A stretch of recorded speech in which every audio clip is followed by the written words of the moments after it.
This is hard to talk about. I didn't think this was going to be that hard to talk about, but it is, because this is my real past and it's kind of embarrassing, but this is true. This is all true shit that I'm sharing with you right now.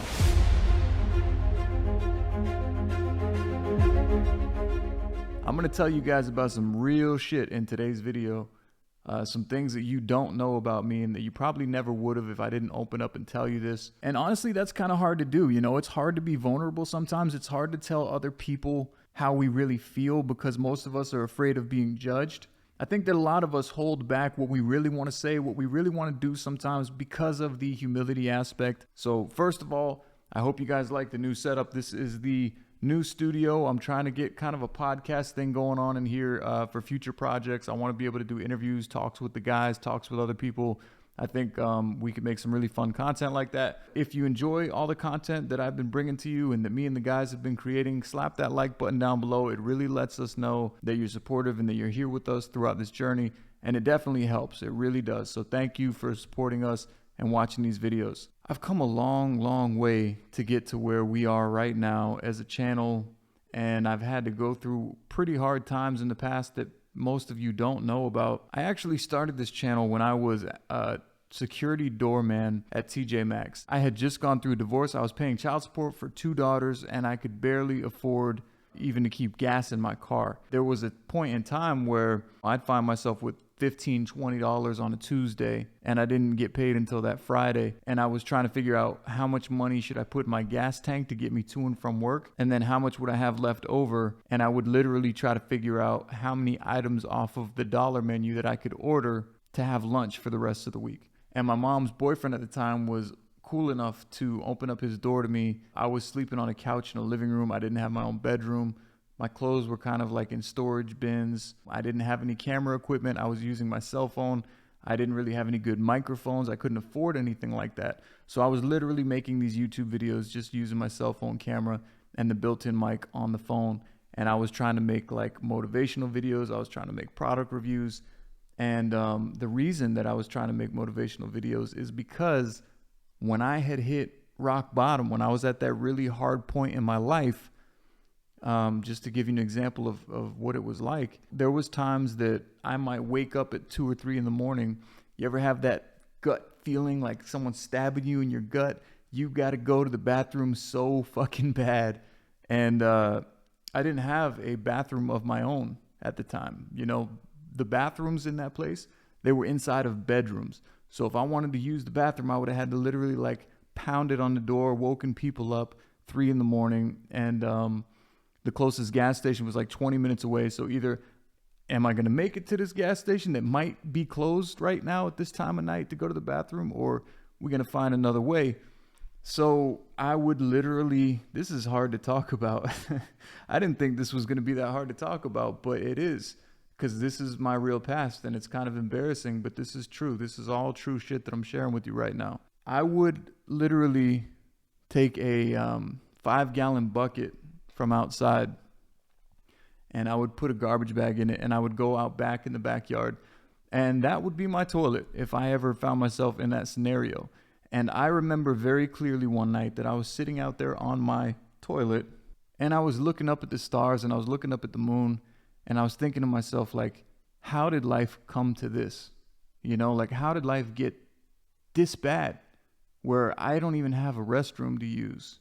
I remember at that moment in time, I was just looking up at the stars. I was looking up at the moon and the sky, and I was like, God, if you're real, if this is like all that my life was meant for, I can't believe that. I don't believe that. Like, I don't think that this is all that there was for me in this life.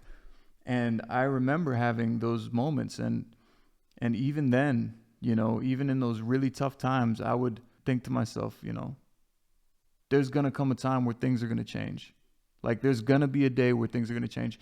I would continue to have faith. I would continue to have hope, even in those really, really tough positions.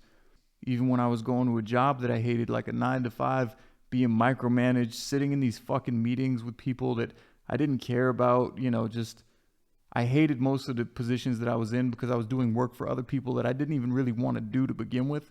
And I would listen to motivational speakers. I would listen to people who talk about how they almost didn't make it, how they almost gave up on their dream, how they almost gave up on their hopes, and they almost just gave up on life in general. That was something that kept me going at the time. It really was. And when I started the channel, that's how I initially came up with the name MindSeed TV, because I wanted to help plant seeds in other people's minds in order to help them grow.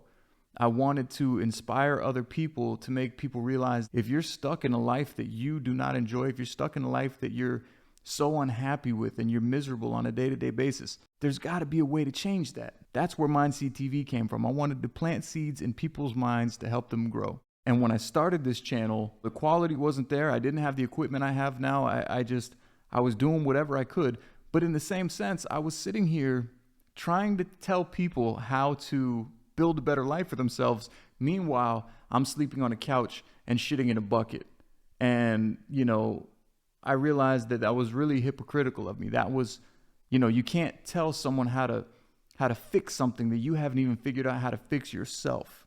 Obviously, nobody wants to hear shit from a dude that is living off $20 a week on how to make more money or how to be successful or how to follow your dreams. And that's all I was doing. I was following my dreams. And honestly, I started doing the product reviews. The channel went from me trying to be motivational to product reviews, because I figured a lot of people watch product reviews. A lot of people want to know what they're buying before they buy it online.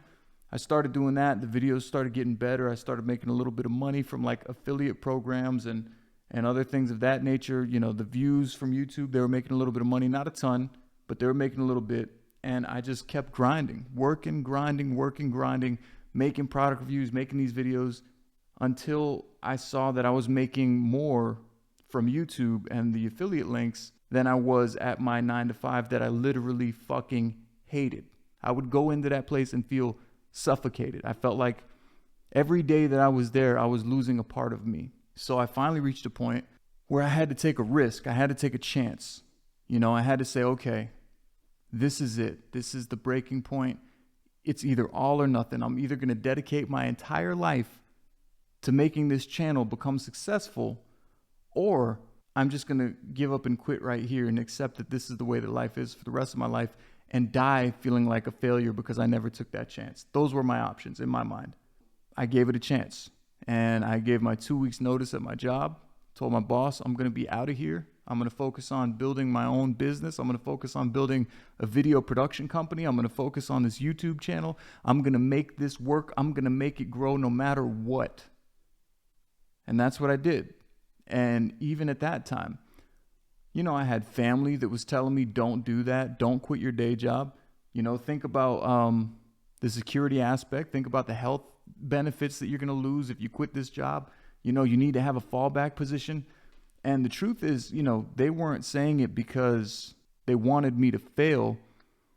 Maybe they didn't fully believe in me. I don't know. That's a different topic. But I think that most people just don't want to see you struggle. They don't want to see you fail, especially if it's something that they've never done themselves. Like if someone doesn't have the courage to take a risk that you're willing to take, they're always going to tell you probably not to do it because they're thinking about the what ifs and the negatives of it. I was already looking at the negatives, and the negatives in my mind were what I was dealing with on a day-to-day basis that I couldn't continue dealing with. The channel's gotten to a point where it's really big now, and I feel like I haven't really been helping many people now that we've grown. I feel like if it's not scary, nobody cares. So that kind of pushes me away from making anything or creating anything that's not in the scary category. But I feel like there's a lot of people out there still right now struggling. And I feel like there's a part of me that is being inauthentic when I try to only upload scary content, because I feel like I have so much more that I could offer, so much more that I could give in order to help other people that are in these bad situations that think there's no way out.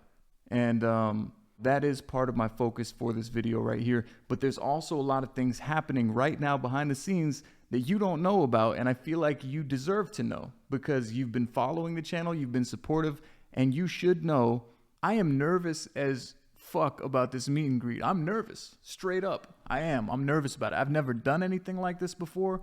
I know that I am going to create something that is enjoyable for the fans, but there's still all these thoughts flying around in my head. Like, what if not enough people show up? What if something goes wrong at the venue? what if, there's all these thoughts. This is my first time doing something like this. And here's another thing that you guys don't know. I have all sorts of sources and pressures coming at me from different directions outside of the channel that you guys have no idea about. Now that the channel has grown to the point that it's grown to, any kind of business that gets larger, that expands, you can't do everything on your own. It's impossible. So at this point in time, I have people working for me behind the scenes. I have an account manager. I have a financial advisor. I have, social media manager. I have all these different roles. And it's like, I get advice and I get advised from certain people not to come on here and do certain things.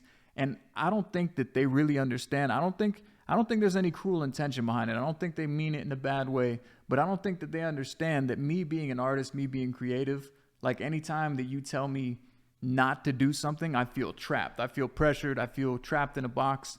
And, I think to myself, wait a minute, like I made this channel from 0 subscribers. I made this channel when I had no followers. And how am I going to be filtered? How am I going to be censored on the channel that I created and told that I can't say things that I want to come on here and say? So I was advised not to talk about how much that I've actually spent on this meet and greet. My business manager and my financial advisor gave me a budget. They said, okay, this is how much you could spend on this meet and greet. If you spend more than that, you're going to find yourself in some hard situations. And I was like, okay, cool. And I spent way fucking more than they told me to spend. And my account manager is pissed at me. I got people mad now because I'm like, fuck it. And the reason that I spent that much, honestly, is because I was thinking about the super fans. I was thinking about you guys, and I was like, I want to make this event something so cool. I want to make this event something so awesome that like any of the fans that show up, you're not standing in line at a Barnes and Noble waiting to meet your favorite online presence or whatever. I wanted it to be something memorable, So I was told not to mention the numbers in this video when I make this video, but I'm gonna mention the numbers because I don't give a fuck anymore. Okay, I have to escape from these chains and these limitations here on the channel, because there are limitations. There's forces trying to stop me from being my authentic self with you guys, and I'm not gonna fucking allow it anymore. So I saved up for a very long time, and honestly, none of this would have been possible without you guys and your support and your help and your following. I would have never been in this position if you guys didn't love the content that I create and tune in. And you don't have any idea how humbling it is when I see people saying stuff like, every week me and my girlfriend get together and we watch your videos, or like, me and the kids watch your videos every week. We make popcorn, or we have pizza night and watch Hunting Purgatory. Thank you so much. And I mean that from the bottom of my heart, because you people have enabled me to have a life that I've never had before. And with that being said, I've never been in this position before where I have to be other people's bosses and I have to, monitor what's being said, what's being done. And so I was able to save, and I saved up for quite a while now. I've been planning on doing this meet and greet for quite some time, and I've been saving over the course of the last year. Also in the process of buying my first home. I just bought my first home at 36 years old. Thank God. I finally have a house. I'm able to purchase a home for the first time, and I am so thankful and grateful for that. I have a bedroom now for my daughters. I've never been in that position before in my life. I have somewhere that they can come and have slumber parties, and they got a bunk bed in there. And it's fucking amazing, honestly. It's a blessing. But I do need to be honest about what is happening behind the scenes and how it's created, and the direction that the channel is going to be going in. So, all right, you ready for the big number? I was told to spend like $10,000 tops. I ended up spending about $45,000 on this Las Vegas meet and greet event. The venue, everything else, making sure security's there, making sure that it's set up the right way, making sure that everybody gets paid their piece of the fucking pie. And so in that process, right, had to sit back down, had to have another meeting with the account manager, with the business manager. Everybody had to have a little powwow and talk. And I was told that the only way that I am going to come out on top of this is if I sell a certain amount of tickets. what that did is it kind of changed the dynamic of things, because initially I was just super excited. I was so pumped to try to make the coolest meet and greet that you guys could ever attend. And then when I had all this pressure put on me, like, if you don't sell this many tickets, you know, you're going to be in trouble with this, you're going to be in trouble with that. And what it did was it took my focus away from you guys. It took my focus away from my fans and the experience that I'm able to create for you.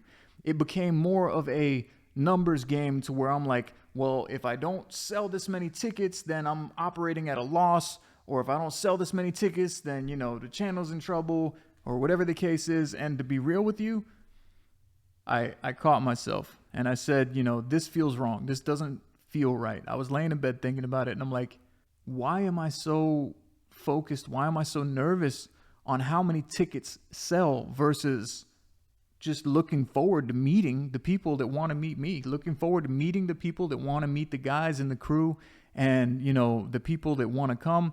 I am still going to make this event as badass as I possibly can. And you know what? If I don't sell enough tickets to operate at breaking even or whatever the case is, that's okay. That's okay too, you know, because then I look at it like this. That's more time that I get to spend with the people who do show up. And as long as the people who do come have a really good time when they're there, that is success already. So breaking even is not really a issue anymore for me. I'm not saying I'm not human. It would be nice to know that we broke even and there's no problems to worry about, but it's not my focus anymore. In my eyes, I feel like it's already a success because a lot of you guys have bought tickets to come. You've RSVP'd, and even if it doesn't break even, it's going to be a fucking awesome time. Oh, another thing too. I rented a 360 photo booth. I don't know if you guys have seen those or if you know what that is, but me and the guys, we wanted to take like selfies with you when you come out there to check out the event. We wanted to make sure that everybody like got their time with us and that we had fun like hanging out with you guys. But I went ahead and I did a little research, and I found that these 360 booths, they're sick. It's like this pedestal platform or whatever that you could stand on, and there's a camera. There's like a little video camera attached to it. I don't know if it's like GoPro or something.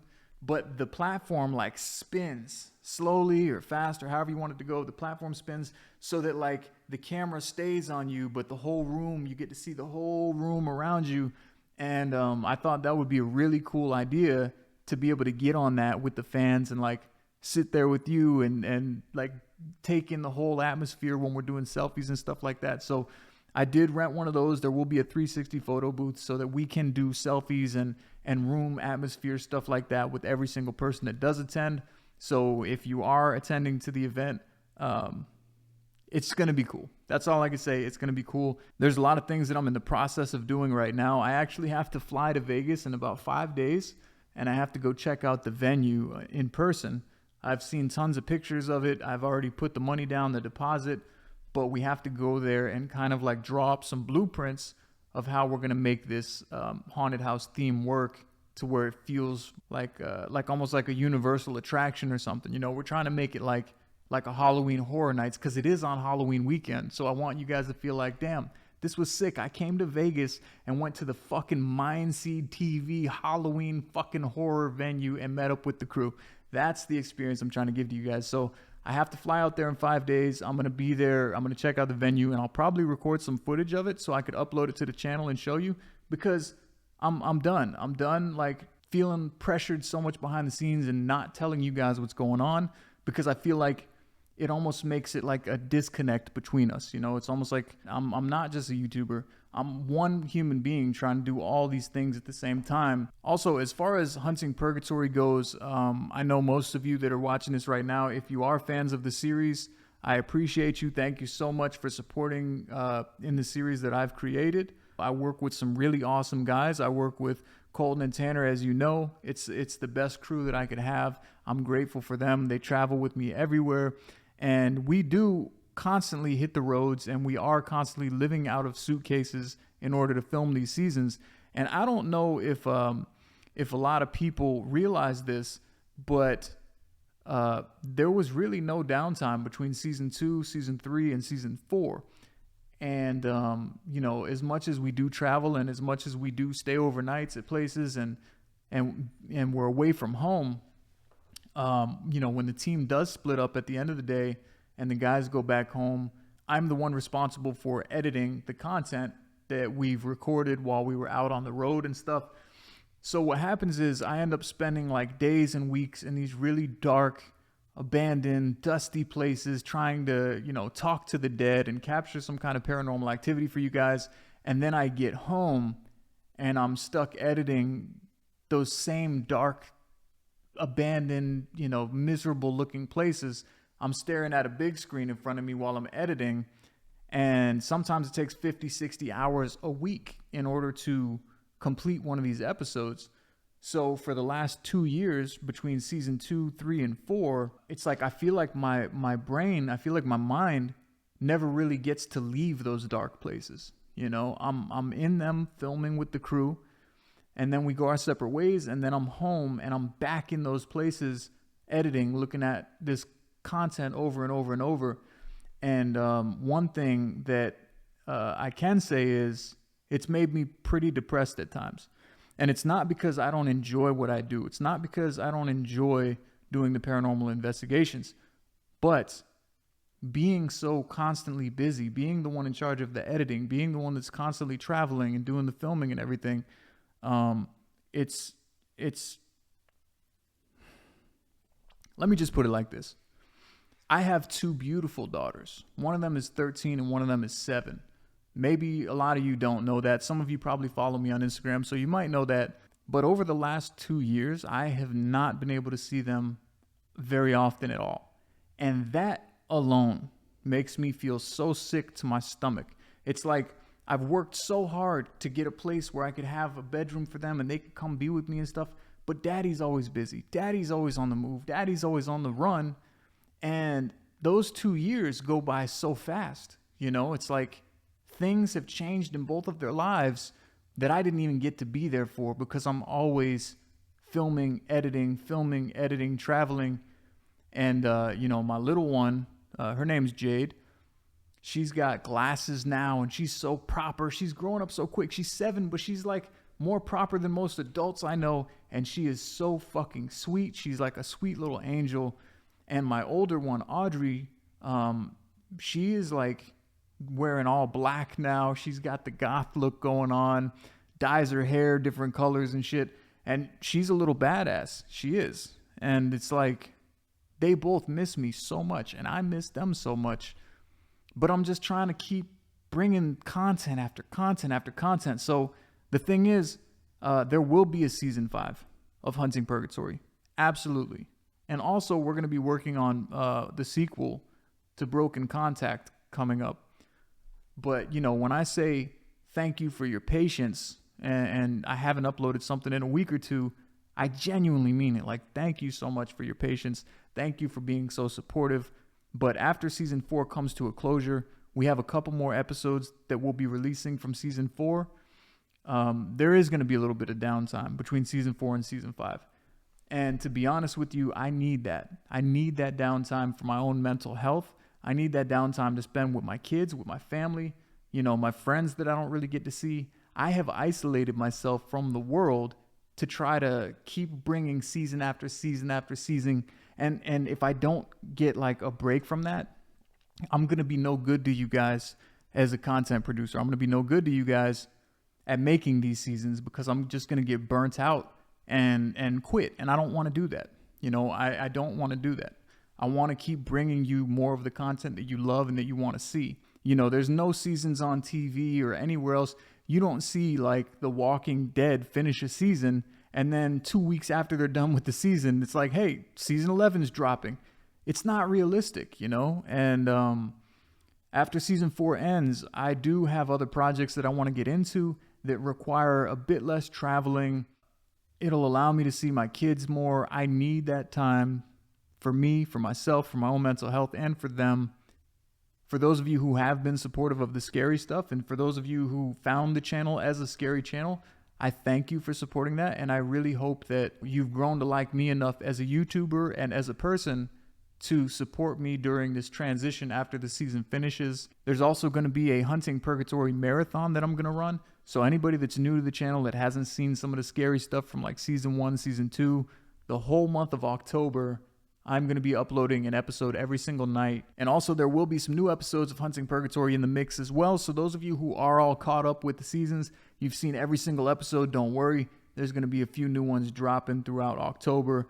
But that'll give me and the guys time to get this meet and greet event prepared as well.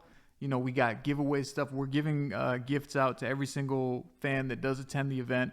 And if you didn't know about the event or the details, you could check that out. The link is down below in the description. And I don't have limits and I don't have boundaries. And I feel like I've kind of given myself limits with the channel. And I apologize to you, the fans, for that, because I feel like I've been robbing you of a lot of content that you probably would have enjoyed, because I've only been trying to upload scary stuff. I put myself in a box where I'm like, if it's not scary, people aren't going to appreciate it. People aren't going to like it. And, you know, I got to get back to being a content creator again and not really worrying about the criticism and the negativity, because that's going to come no matter what the fuck I do here. So thank you for following me. Thank you for watching this video. For those of you attending the meet and greet event, I can't wait to see you there. I'm probably more nervous than any of you combined. But all you have to know is it's going to be awesome. I might be in trouble with a lot of people for the things that I've done to set this event up, but I can guarantee you I have a little bit of creative control over what the event's going to be like, how it's going to be built, how it's going to be structured. And if you know anything about me, if you like the series that I make, you know that I'm a perfectionist when it comes to trying to make good shit for you. So I will be making this event dope as fuck, and I promise you that. That is the one thing I can promise you. I'm going to do everything in my power to make sure that if you are attending this event, you have a good time. So I will see you soon. We have new episodes coming, new music coming. I have a Hunting Purgatory marathon right around the corner. Broken Contact 2 will be in the works. All sorts of stuff coming, but I just ask you for a little bit of patience, and I appreciate it. And I can't wait to see you guys. I'm really looking forward to it. Peace.